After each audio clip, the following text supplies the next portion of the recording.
Hey folks, Brian here. I want to thank each and every one of you who has liked, reviewed, rated, and subscribed to Confessions of an Arcade Addict and telling your friends and everything like that. Please keep it going. I just recently went up over 500 likes on Facebook, and I'm really, really grateful to each and every one of you. Now on with the show.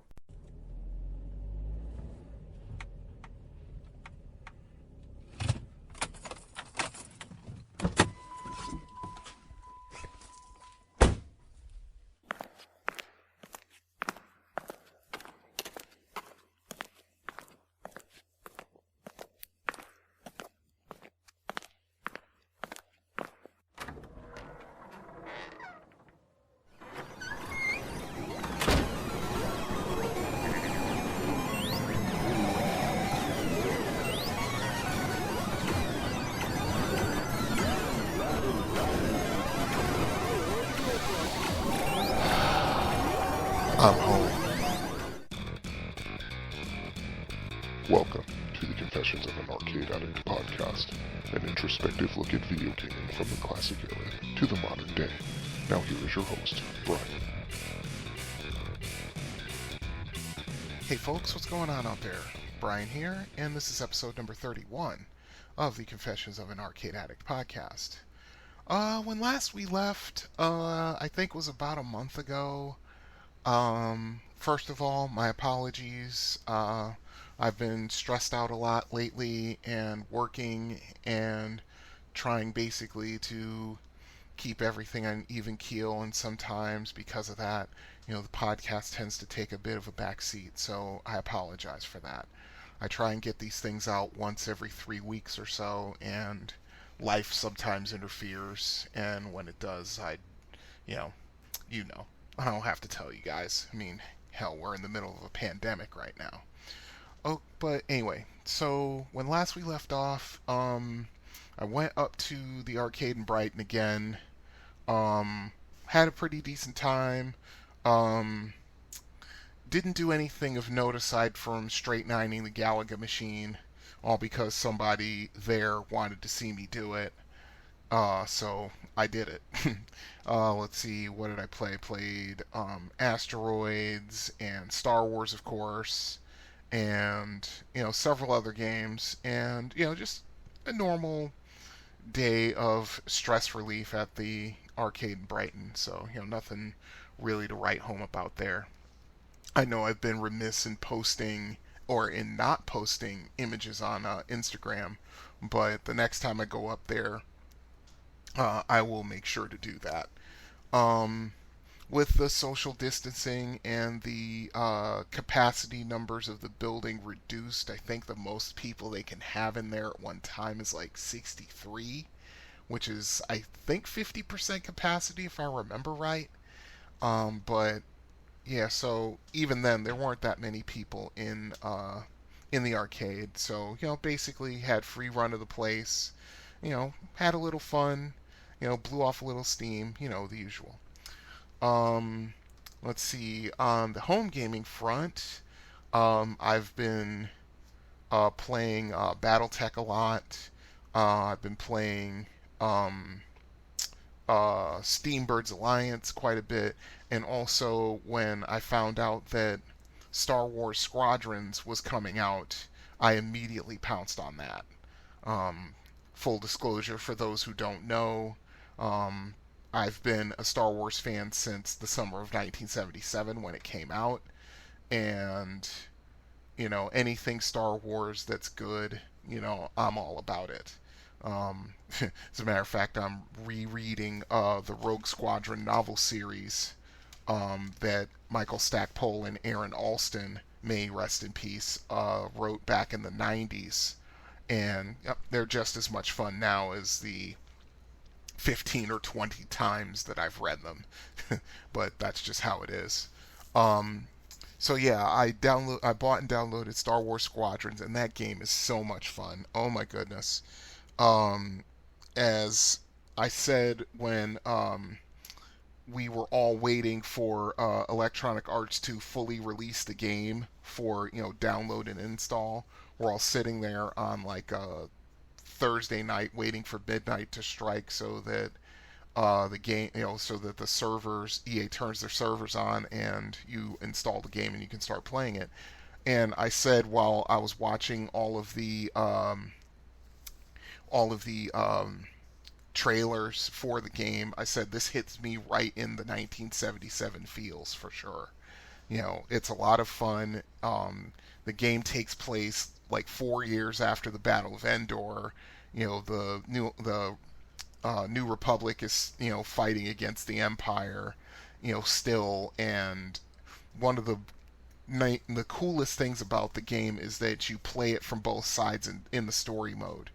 That you start either way. You start off as either a New Republic pilot or an Imperial pilot, and as the story progresses, you switch, which means you fly when you're playing the New Republic. You're in X wings, Y wings, A wings, and U wings, and each ship has their um, differing characteristics, and they're all fun.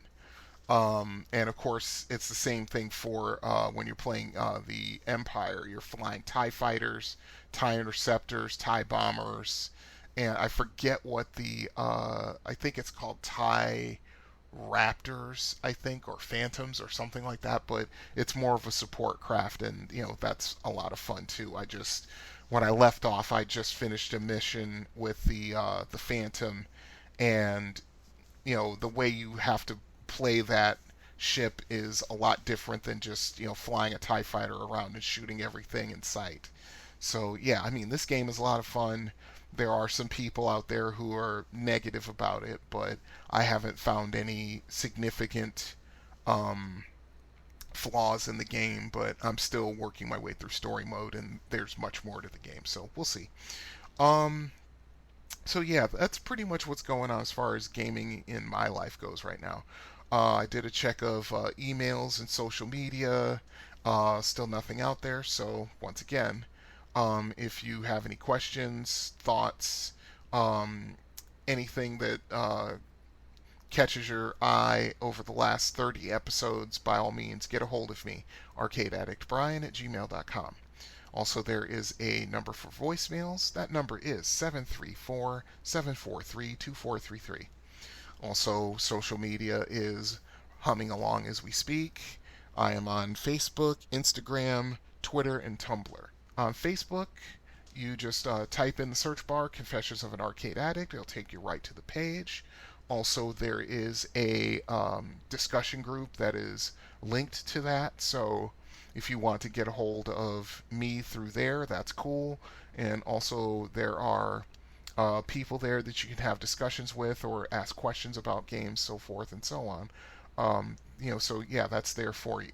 My Twitter screen name is @arcadeaddict_b.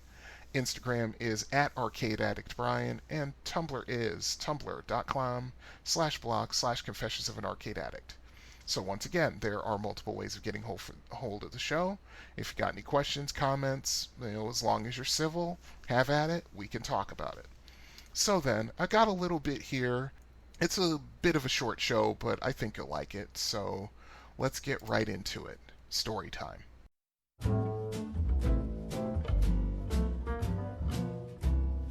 Our bodies are given life from the midst of nothingness. Existing where there is nothing is the meaning of the phrase, form is emptiness. That all things are provided for by nothingness is the meaning of the phrase, emptiness is form. One should not think that these are two separate things. Story time. Friendly competition. As much as I love playing games in the arcade and the varying home systems through the 1980s and 90s into the 2000s, as much as I love doing that, the experience was better when you played against another human being. It was a way to test your knowledge and skill of a game against that person's skill level, and as long as the guy wasn't like a master at it and would just run you off the game inside of like 2 minutes or 3 minutes, it was fun just having a little test of skill. I love doing it. I remember throughout my mall rat slash arcade days when I would want to, when I would play games, or when I saw someone playing a game like, say, Asteroids, and I saw him walk up to the machine about to throw a quarter in, I'd sidle up to him and I would say, hey, you want to play doubles? And more often than not, they would say yeah, because, most of those games were, alternating turns. There wasn't a lot of player versus player games. There were some, but just not a lot. Not like today. But as far as, people in the arcades, that was either hit or miss, really, because you could get a guy, a person who was, nice about it and would say, yeah, we can play doubles, or no, I just want to play by myself. Then you just kind of have to wait. But you could get, like, on the other hand, you get, like, rude or cheap players or sore losers. I would run into those every once in a while. But, to me personally, friends were the best people to play with. Not against my brother, because the competition between him and I was too fierce and too intense, and it became way too personal. I could run a couple of stories about that, but another time. I have to get a little comfortable with, relating those stories, because, yeah, you know, it was really, really intense between he and I. And the funny part is that, with the exception of, like, one game, the game called Megazone, which was introduced, I think, in 1986, I think, or 85, in there somewhere. That was the only game my brother could consistently beat me at. Otherwise, I would, once I got into my teens and middle teens, yeah, I was taking him out with regularity, and he just did not like that. But yeah, not my brother, because that was just a whole different thing. That was really, really personal and really, really intense.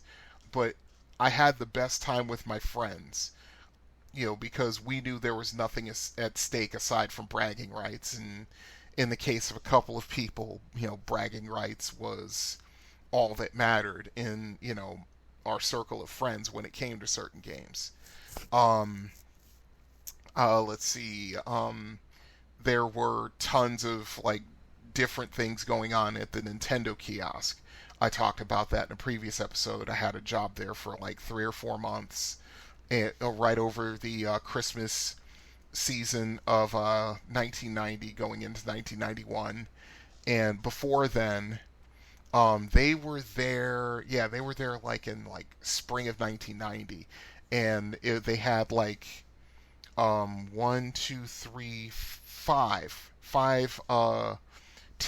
enclosed TV screens hooked up to Nintendo Entertainment Systems, and they had various games in them, and I would go there and want to play a certain game.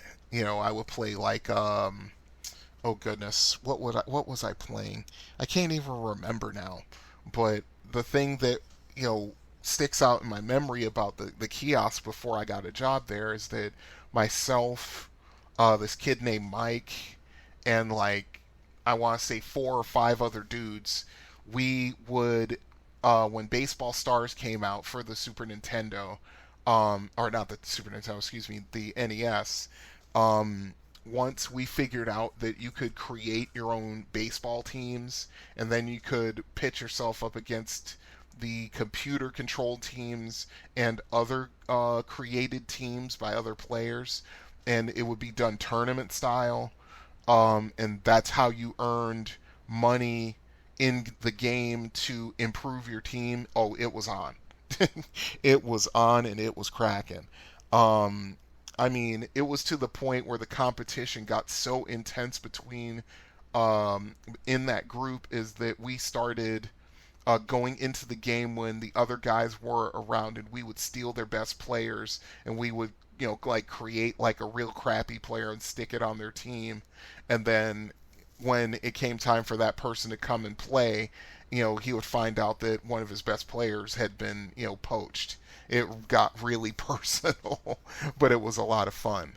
Um, Another thing was the summer games marathons that myself, my friend Edgar, my best friend Robert, and a couple other people used to have over Robert's house, over my house, and over Edgar's house.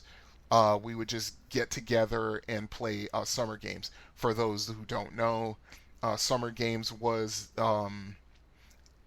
basically the Olympics. It came out in 1983 or 82 or 83, I think. It was somewhere close to the 84 Summer Olympics. That much I do know. But it was a fantastic Olympic sport game by Epics. And, you had 100-yard dash, 110-meter hurdles, javelin toss, long jump, and, oh goodness, what did we have? There was a couple other events mixed in there. I think like a gymnastics was in there too. But it was, oh, that's right, platform diving. That was the one that we always used to really get competitive over, because it wasn't the fact that you could um, jump. You could have your diver spring off the platform, and he could, do various uh, pike position things and somersaults and all that kind of stuff, and you had to stick the landing. You had to be, when you enter the water, you had to be perfectly vertical, hands down into the water. Although I think it worked the same if you landed feet first too. Um, and yeah, it got really really intense, but it was fun. The same thing for Epic's Wrestling. That came out in, I want to say, like 1988, and that was, like I said, that was several of my friends. We would get together over my house or Edgar's house, and we were all big time professional wrestling fans at the time, and we would just go at it with the various characters in the game. That was fun. Um, GBA basketball was another one. That was me, my friend Edgar, my friend Walter, and like two or three other guys. We would set it up tournament style. That was a 2-on-2 basketball game where you could create a player, and then you would have one of select another player as your partner.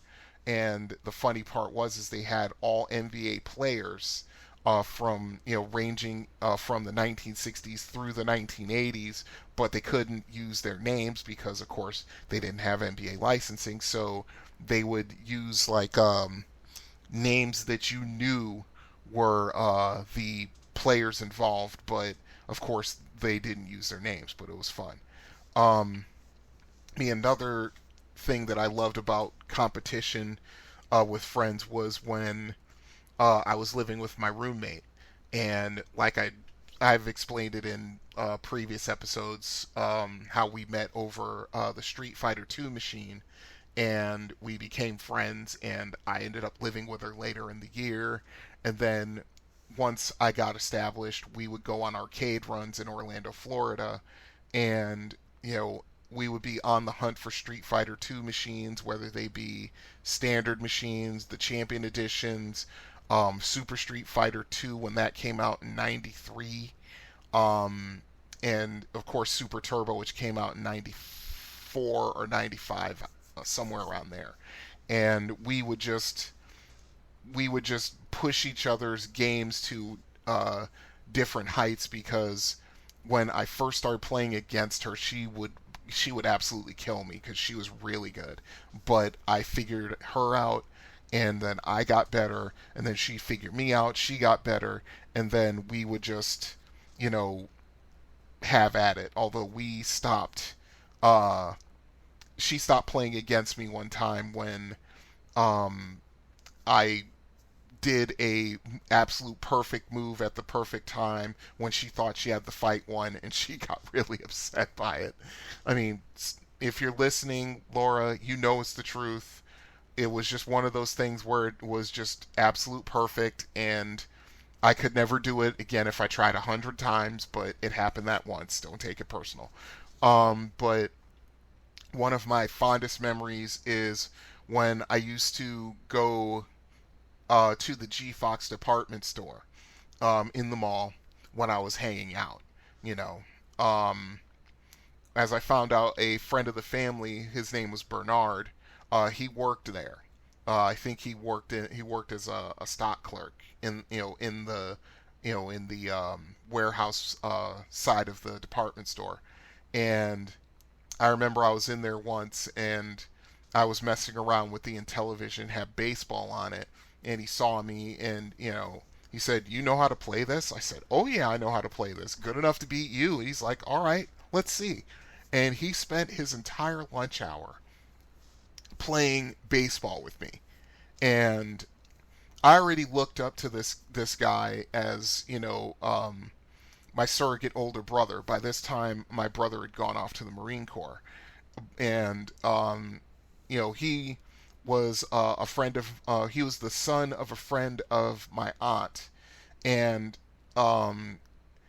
when I wasn't quite old enough to be at home by myself, my aunt used to take me over to her friend's house. Her friend's name was Barbara, and she had a son and a daughter, Bernard and Beverly. And I used to hang out there, and I used to play Stratomatic baseball with Bernard, and I used to play oh goodness, I can't remember the game system, but it was one of the basic game systems from like the middle 70s. It was before the Atari 2600 came out, and it had Pong and bowling, and it had driving. I can't remember the name. It was like Bally Multicade or something like that. But it had all of these different games, and they had different controllers. And the most fun I had, playing that system with them was we would do bowling, and it was a lot of fun.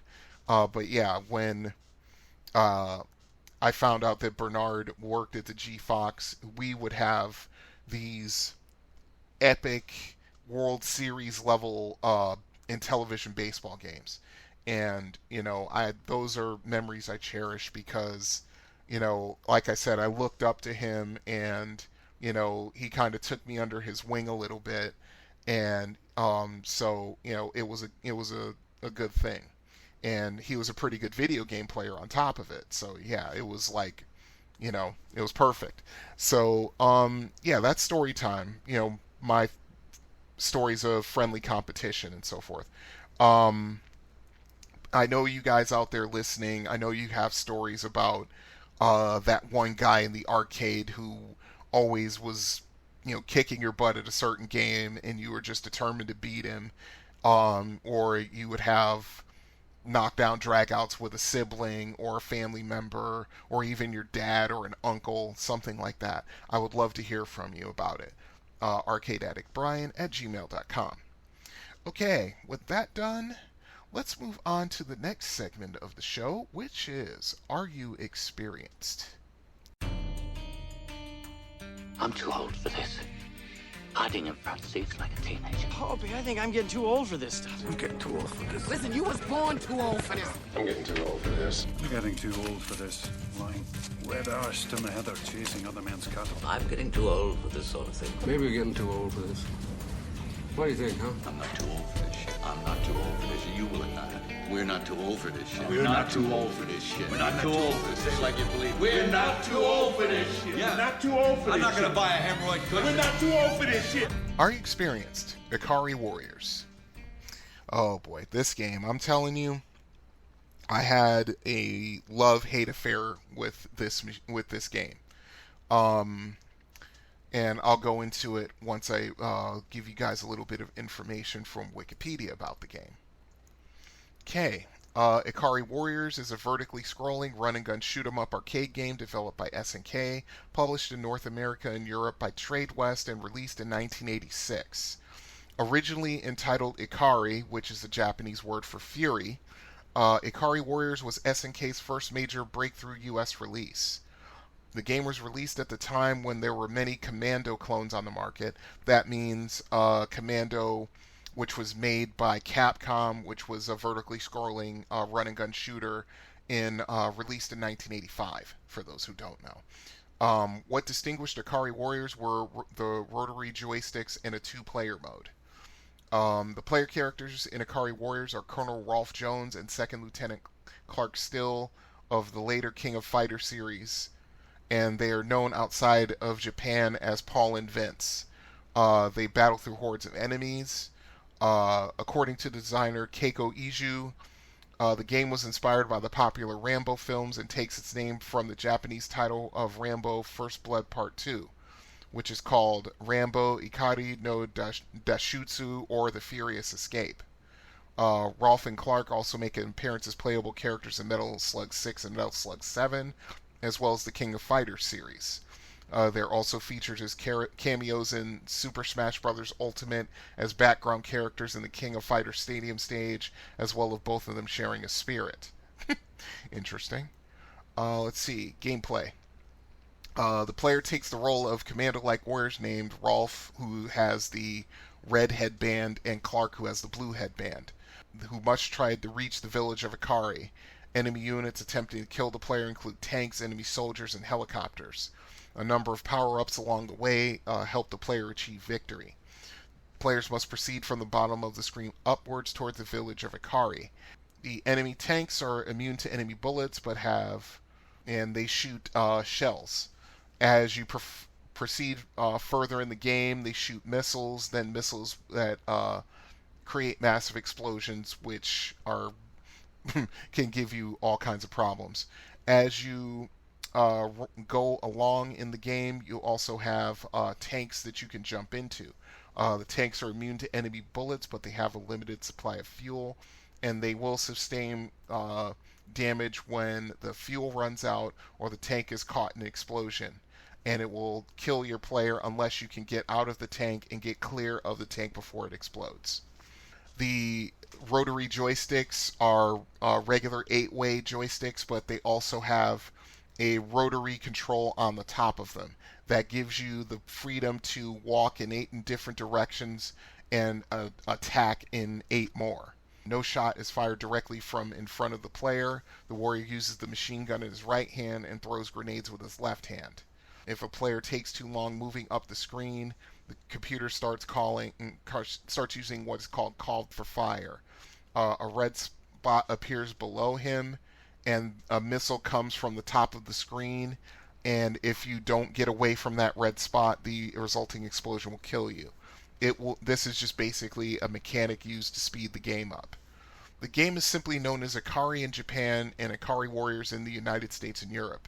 In addition to changing the names of the main characters, the military commander the players rescue at the end of the game is named General Kawasaki in the Japanese version, and Colonel Cook in the U.S. European version.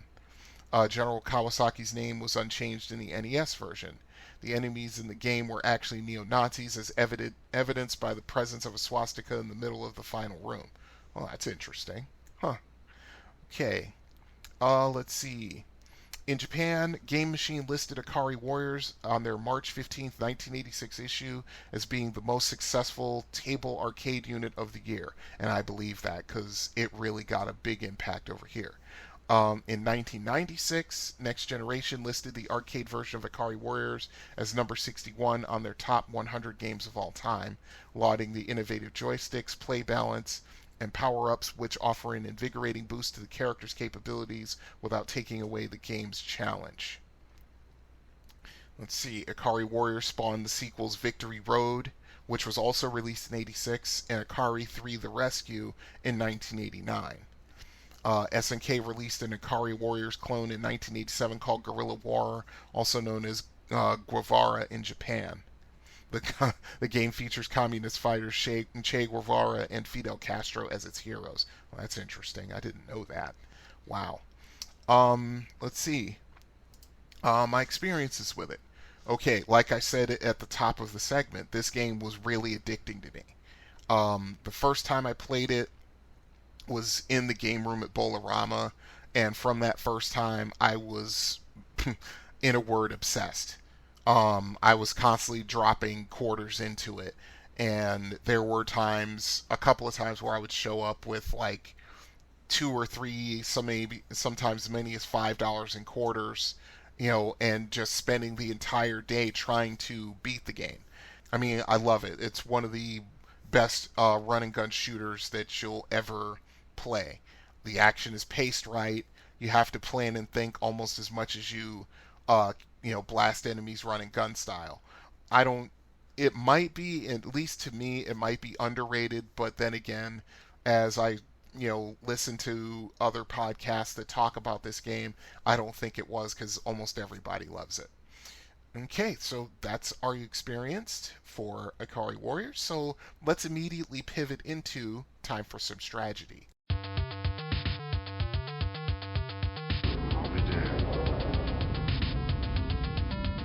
What happened? Good bad tactics, Mr. Ryan. Oh, I never should have doubted you, boy. There's a plan in everything, kid. And I love it when a plan comes together. It's about time for me to employ a little strategy.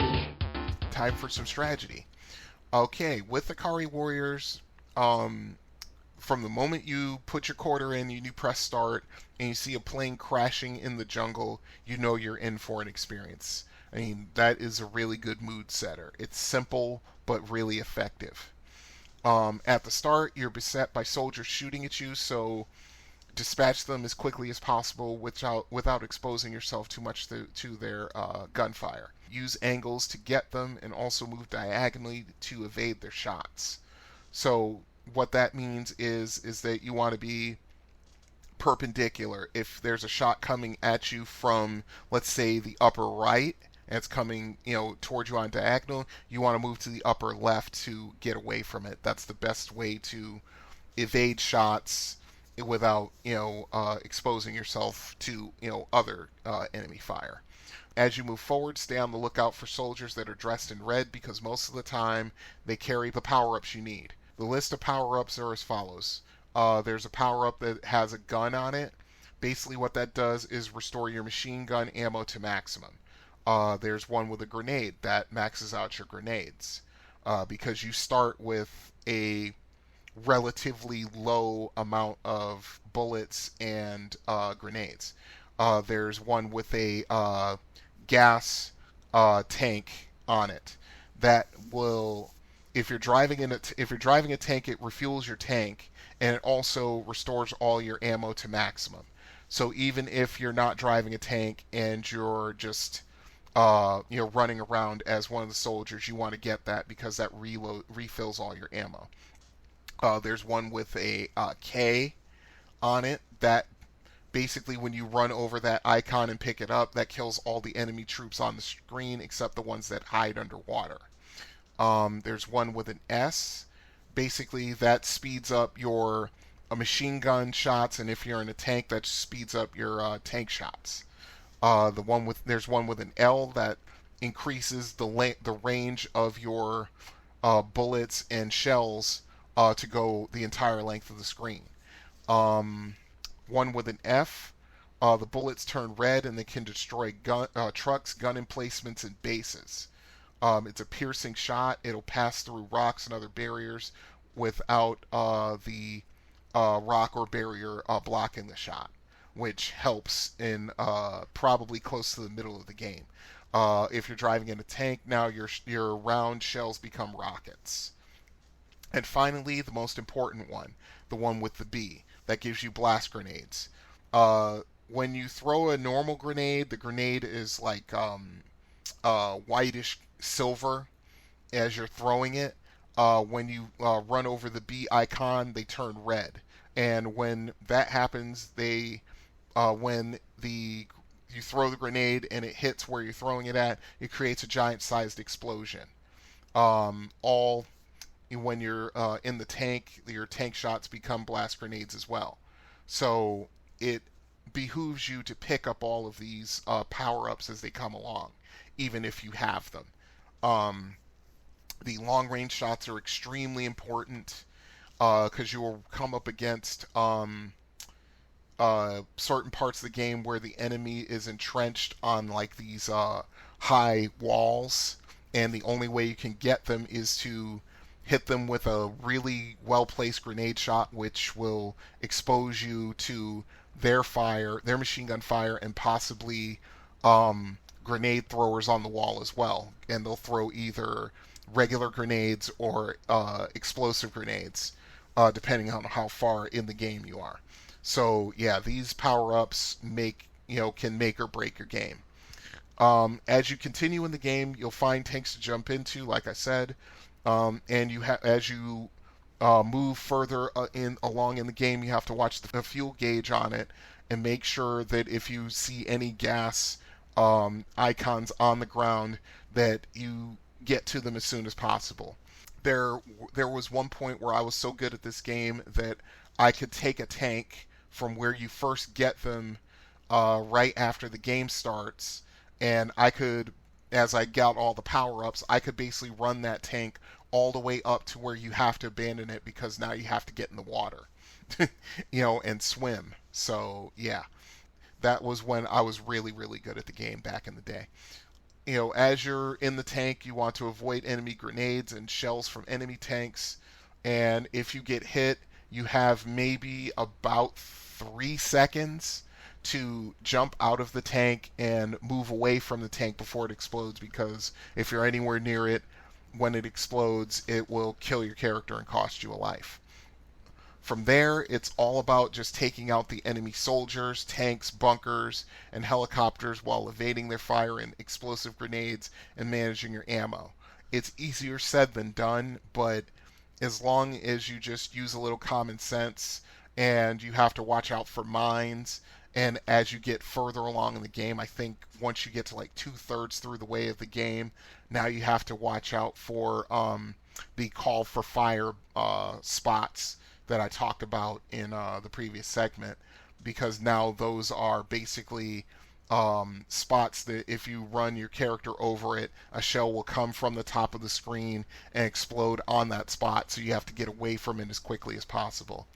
And it gets a little frustrating in the last third of the game, but if you're decent at it, you can pretty much get through the game without having to continue. Let's see. You try to stay alive as long as possible, because if you have explosive grenades and you lose them in like the last third of the game, you might as well just let the game kill you off and start over, because the red soldiers don't come out quite as often, and if they drop a power up at all, it's completely random, so the chances of you getting your explosive grenades back are fairly slim. So and once you get to the last third of the game, the enemies have explosive grenades, and they have no problem in chucking them and repeatedly and making your life really, really difficult. I have beaten this game. I think if you get to the end and you rescue the colonel at the end, you get 1,000,000 points, and then and then the game is over, and that's it. It doesn't even start over or anything, but if that's okay. The reward is worth it. But I remember when the game was at Bolorama, all the top 10 scores on the game were at least 1,200,000 points. So you had to beat the game to get on the high score table. This game is a classic. I love it. It's great. Like I said a couple of episodes ago, Amazon has gotten into the gaming market, like they're trying to do what Steam does. And I think they got a little deal with SNK, because they got a whole bunch of SNK games for download, and for playing, and they have what is it called? SNK's 15th or 20th anniversary collection, and Ikari Warriors is in it. So, I actually played it, and that that version of the game has a rewind feature, which means if you get killed at a certain point, all you have to do is press and hold down a button on your controller, and the game will rewind itself, to a point where you weren't killed, and then you could try something different. When I found about that, I was happy, and the first time I played Ikari Warriors, I beat it because of that function, because I forgot more about that game than I thought I had. So yeah, I love this game. It's an absolute classic. If you can find it, I mean, Amazon has it there, right there. The games are free if you have Prime, which is a big bonus. And, all you have to do is just download the game and you have it. And you can play it as much as you want. And I certainly suggest it. Great game. Okay, and that is time for some Stragedy. If you have any tips, tricks about Ikari Warriors, by all means, get a hold of me, arcadeaddictbrian@gmail.com.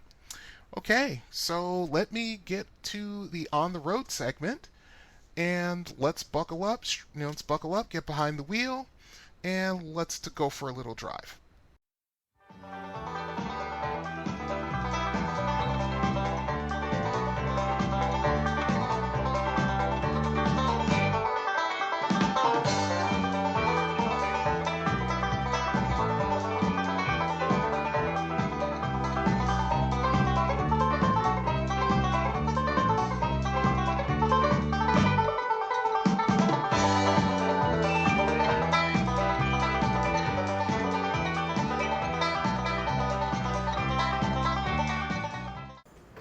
Hey folks, Brian here.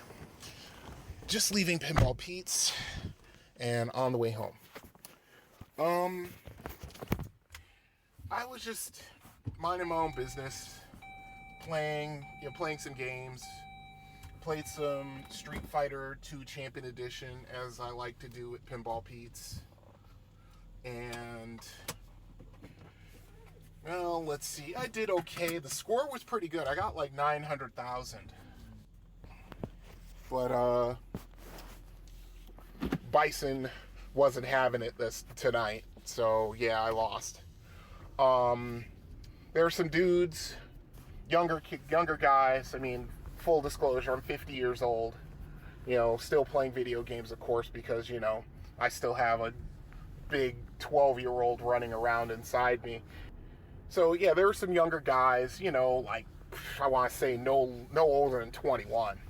They were there. One of them walked over to me while I was playing, and he asked me if I played Street Fighter 3 Third Strike, and I said to him no. I wasn't a really big fan of Street Fighter 3.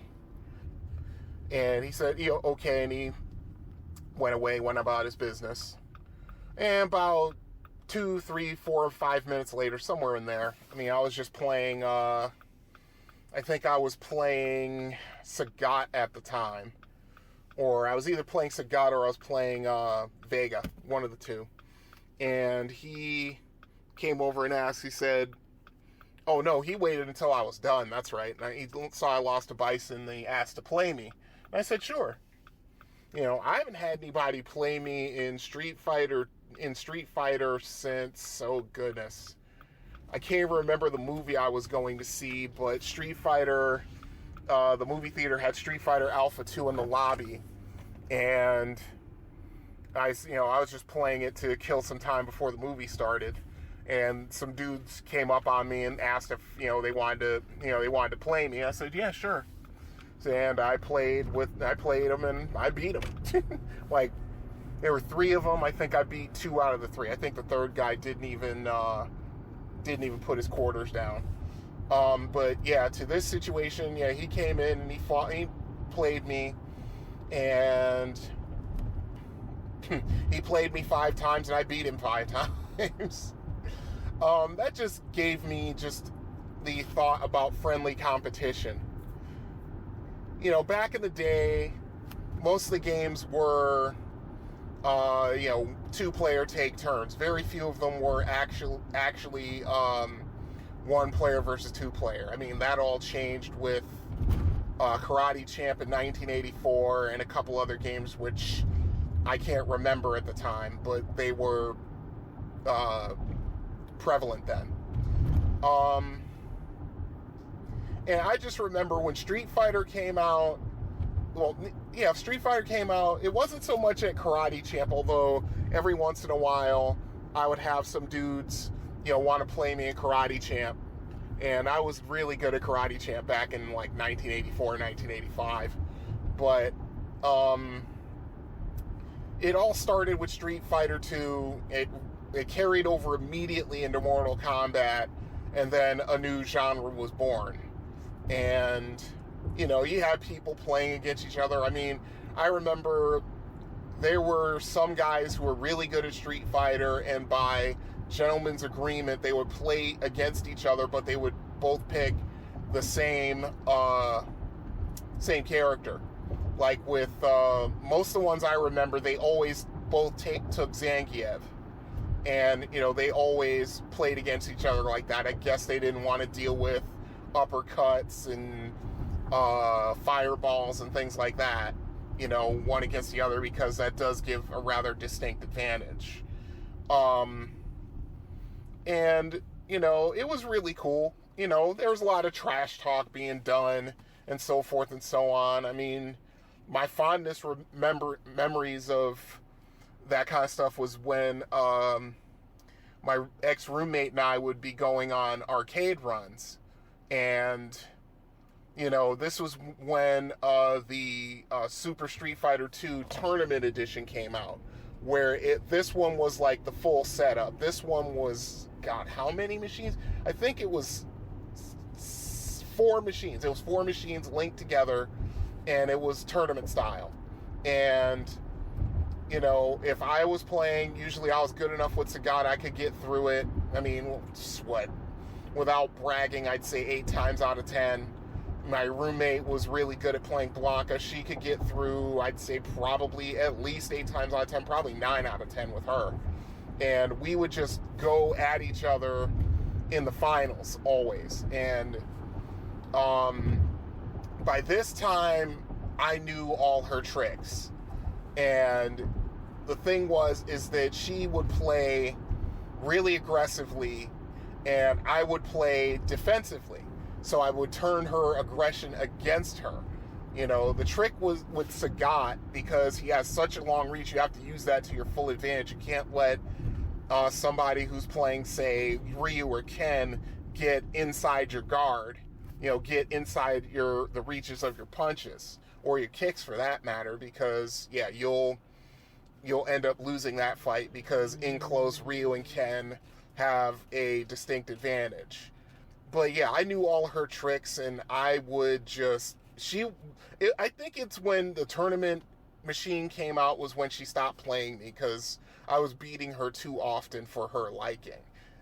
I mean, she'll probably hear this at some point when I release the episode this will be attached to.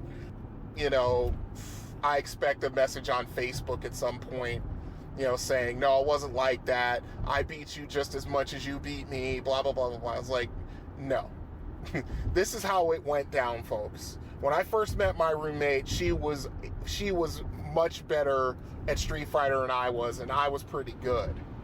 And the thing was, when we moved in together the first time, we would be doing arcade runs all the time, and we would also be playing each other on Super Nintendo and Sega Genesis, and so forth and so on.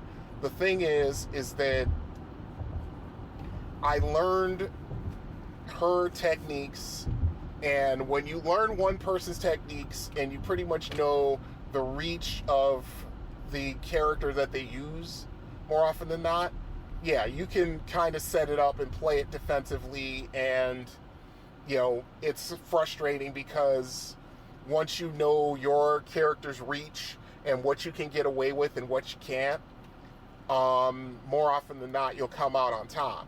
Unless, of course, you run into guys who just want to do corner traps. That's one thing I will give this kid, whatever his name is. He's probably a summer student at U of M, and him and his boys, I think he was there with 3 or 4 other dudes, and I'll give it to him. He played me straight up. He didn't try to cheese me with, jumping jabs and, short kicks, short squatting kicks, and blah, blah, blah, blah, blah, all that corner trap stuff that I hate, that a lot of people did. That was one thing that I hated when I played Street Fighter 2 against people back in the early days before everybody knew how to properly use the characters, was that most people would take Ryu or Ken and just somersault to you with a aerial jab, which is like this one hit that does like minimal damage, but there's no way to counter it without taking the damage. And then once that person's character landed, then they would just button mash the short squatting kick that would attack the legs, and if you weren't good at blocking yet, you would be hit like 4 or 5 times and sometimes even dizzied off of them. And then, they would throw you, do it again until they won the fight. That was before I learned how to trade damage. Like, I could give out more damage than what they're giving me. That means that if they're jumping at me with a short jab, I will immediately go with like a standing God, what is it? Short, I think it's a strong kick, like the strongest kicks, which with Sagat, that's basically a 2-stage combo, knee to the upper body, high kick to the head, that kind of thing. That's an excellent anti-aircraft, is what we used to call it. It was an anti-aircraft technique, which would knock your attackers out of the air. And if you timed it right and you had your distance right, you could do it without even taking damage. So kudos to this guy, because, he obviously was more of a Street Fighter 3 player, because he was doing some techniques that I've seen in the short time that I messed around with Street Fighter 3. And, I give him props because, I put it on him. I definitely put it on him. I'm not even bragging or boasting. It's like, he fought me 5 times, and I only lost 1 round of those 5 fights. It was basically 10 rounds to 1. It was like that. So, I mean, it was fun. I mean, it's just nice just to have some friendly competition. And speaking of friendly competition, that will be a story time segment in the show if it hasn't already been put up yet. So let's see, I'm pulling into my apartment complex now, trying to get this car into a parking spot without hitting anything, and that requires a little bit of attention, so bear with me, please.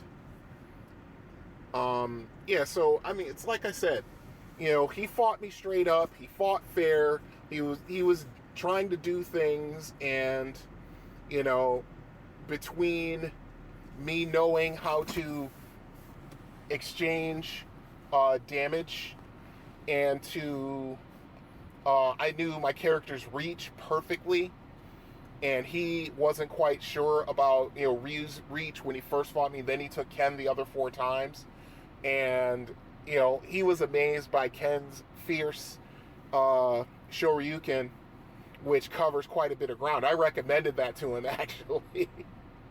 So, yeah. And I was a little rusty fighting another human being because I hadn't done it in so long. Even I was saying it, I'm like, he's making mistakes, and I'm like, oh my god, I am not making this dude pay for his mistakes. Because he would, try to attack with a straight standing attack, and I would be squatting underneath it, and I'm just flubbing on the counter attack. And I just, it was kind of funny, though, because I was just like, man, I even said it aloud to him, and he laughed. I was like, dude, you are making some mistakes here, and I'm not making you pay for them. Man, I'm rusty fighting another person. But, yeah, it was a lot of fun. It was a pretty nice night to be had at Pinball Pete's. I mean, I was only there for like I'd say probably an hour and a half or so. I mean, I played the Ms. Pac-Man side of the Galaga Ms. Pac-Man 20th anniversary machine, which has a Hyper Ms. Pac-Man in it, and the high score was like 270,000, but I only scored like 205. I was a little disappointed with myself. Their Robotron machine is still not operating at 100%. I should have told the attendant about it. You know, the fire control, the firing to the left doesn't always work when it should. And Robotron is one of those games where it's hard enough without working with a handicap. But yeah, next time I go there, I'll definitely tell them.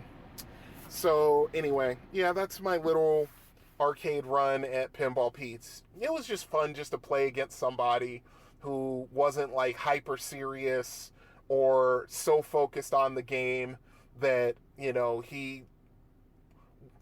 it would make it a really bad experience, which actually was the last time I played somebody at Pinball Pete's. It was SNK versus Street Fighter. I think it was the 2000, and this guy worked at Pinball Pete's, and basically he knew that game inside and out, and basically played me to get me off the machine because I was going through that machine by myself and I was doing very well. And he's like, "Can I play you?" And I said, "Okay, sure." And he had all his corner trap techniques down to a science, and it was really frustrating to play against that guy.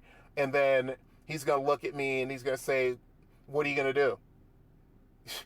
And it was like, okay, I see how this is. This dickhead works here, and he thinks he's, hot S on a stick, and, what am I going to do? I'm not going to, get into some sort of altercation with the guy. I just basically walked away from him. I think I said something about his game fighting technique, but yeah, I walked away from him because I was like, last thing I need to do is have a run-in with the police because some prick is, being who and what he is, and there's no recourse there. You just basically have to wear it and walk away at that point, But anyway, yeah, that was my little arcade run at Pinball Pete's. So I'm going to call it here because it is now 11:20, and I need to get into bed because my son is starting his summer school tomorrow morning, early tomorrow morning, I might add. So I'm just going to call it here. So until next time, this is Brian from On the Road. Good gaming, have fun out there, au revoir. This has been the Confessions of an Arcade Addict podcast. All music has been provided by Kevin MacLeod. You can find his music at incompetech.com. You can contact the show by email at arcadeaddictbrian@gmail.com, or you can call and leave a voicemail at 734-743-2433. Until next time, you have been listening to the Confessions of an Arcade Addict podcast. See you then.